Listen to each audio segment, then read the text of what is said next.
अस्सलाम वालेकुम नाज़रीन, एक नई वीडियो में खुशामदीद। आज की वीडियो में आपके साथ कबाब रेसिपी शेयर करने वाली हूँ। रमज़ान स्पेशल रेसिपी भी आप इसको कह सकते हैं। अगर रमज़ान से पहले आप इन कबाब को बना के रखते हैं और आप इनको बहुत आसानी से फ्रीज़ कर सकते हैं और लंबा अर्सा आप इसको फ्रीज़ कर सकते हैं और खाने में बहुत ज़्यादा टेस्टी बनते हैं। नॉर्मली जो हम चिकन कबाब बनाते हैं उससे टोटली इसका टेस्ट डिफरेंट है। सो ट्राई कीजिएगा, बहुत कम मसालों के साथ बन जाती है। इसको बनाने के लिए सबसे पहले 1 गिलास के करीब पानी लेंगे। 1 गिलास पानी लेने के बाद उसके अंदर सबसे पहली जो चीज़ हम ऐड करेंगे वो है 1 टीस्पून लहसुन और अदरक का पेस्ट। 1 टीस्पून लहसुन और अदरक का पेस्ट ऐड करने के बाद हाफ केजी के करीब मेरे पास बोनलेस चिकन है, वो चिकन इसके अंदर ऐड करूंगी। लहसुन और अदरक का पेस्ट मैंने इसलिए इसके अंदर ऐड किया ताकि जो चिकन के अंदर एक महसूस स्मेल होती है उस स्मेल को हम खत्म कर लें। अब यहाँ पे मीडियम फ्लेम के ऊपर इसको ढक्कन के साथ कवर कर देंगे। इतनी देर तक हमने कवर रखना है कि जो इसके अंदर हमने पानी ऐड किया है वो बिल्कुल भी नहीं बचना चाहिए। उसी के अंदर तमाम चिकन जो है अच्छे तरीके से कुक हो जाना चाहिए। कम से कम 10 मिनट के लिए इसको मैंने बंद कर दिए। इसको मैं जो है कवर रखूँगी। उसके बाद हम इसको चॉपर में डालेंगे और इसको बहुत अच्छे तरीके से हम जो है पीस लेंगे।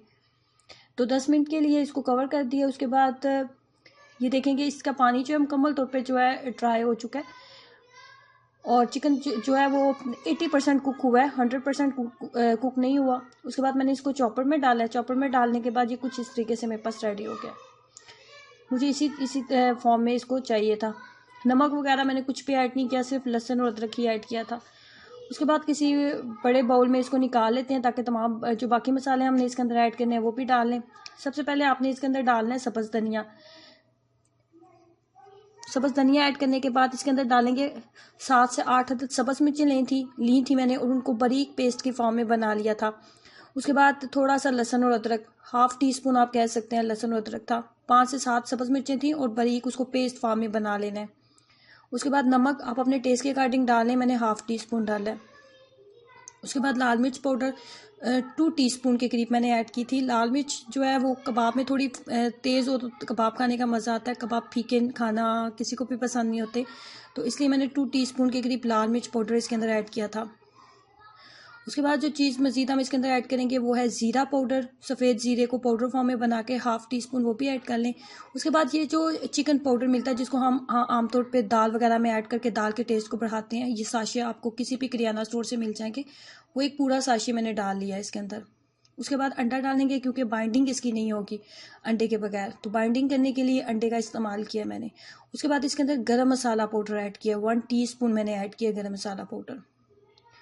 तमाम मसाले को अच्छे से हाथ की मदद से मिक्सअप कर लें। हाथ की मदद से मिक्सअप करने का फ़ायदा ये होता है कि जो मसाले होते हैं वो अच्छे तरीके से यकजान हो जाते हैं, अच्छे तरीके से मिक्सअप हो जाते हैं।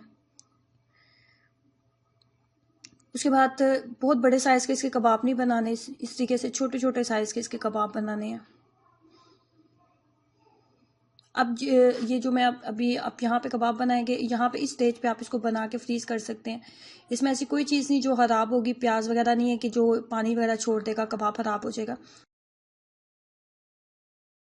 जब सारे कबाब आपके रेडी हो जाएं तो उसके बाद हमने करनी है इसकी कोटिंग करने का तरीका ये होगा कि इसमें लेंगे एक अंडा लेने के बाद उसके बाद हम डालेंगे कॉर्नफ्लोर, तकरीबन 4 टेबलस्पून के करीब कॉर्नफ्लोर लेंगे और 4 टेबलस्पून ही हम इसके अंदर सफ़ेद तिल ऐड करेंगे। कॉर्नफ्लोर और सफ़ेद तिल दोनों की मिकदार बराबर रखेंगे।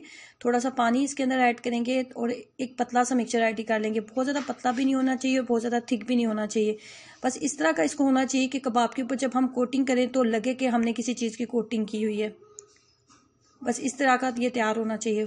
उसके बाद फ्राई पैन लेंगे और घी का इस्तेमाल मैंने किया। इसके अंदर कुकिंग ऑयल मैंने नहीं लिया, घी लेते हुए तो हम इसकी कोटिंग करते जाएंगे कॉर्नफ्लोर और सफ़ेद तिल वाला जो मिक्सचर हमने रेडी किया था उसके साथ। और सिंपल हम इसको इतनी देर तक फ्राई करेंगे कि इसके ऊपर एक मुनासिब सा गोल्डन कलर आ जाए। बहुत ज़्यादा हाई फ्लेम ना रखें, मीडियम फ्लेम के ऊपर बहुत जल्दी ये कुक हो जाएंगे क्योंकि चिकन जो है वो ऑलरेडी बॉयल है।